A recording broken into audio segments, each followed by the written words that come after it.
চিংড়িকে, বাগদা চিংড়িকে বলি white gold, আমার তো মনে হয় এটা হচ্ছে গ্রিন গোল্ড।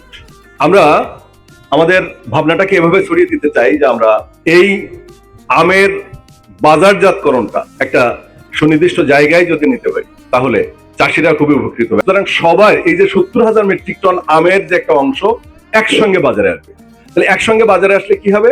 অবশ্যই দামের পতন ঘটবে এবং তার জন্য প্রথমত সাফারার হবেন আমার প্রিয় চাষি ভাইরা, যারা সারা বছর, আমরা জানি যে আসলে সাতক্ষীরায় একটা বিশাল কর্মযজ্ঞ প্রতি বছর একদম প্রথম থেকে শুরু করে আমের গাছের যে পরিচর্যা, এটা বিশাল কর্মযজ্ঞ এবং এই কর্মযজ্ঞে যারা প্রধান ভাবে শ্রম দেন, অর্থ ব্যয় করেন, তারা হলো চাষিরা। আমি আম চাষিদেরকে বলবো যে আপনারা ব্যবসা করবেন, আপনারা লাভ করবেন, যেহেতু আপনারা এটা আপনাদের উপযোগ্য, কিন্তু অনৈতিকভাবে কেমিক্যাল মিশ্রিত করে বেশি লাভের আশায় আপনারা আমটা পাকানোর ব্যবস্থা করবেন না, যাতে করে ভোক্তারা ক্ষতিগ্রস্ত হয় বা দেশের বাইরে বহির্বিশ্বে যেখানে যেখানে আমাদের আম রপ্তানি হয় সেসব জায়গায় আমাদের মার্কেটে নষ্ট হয়।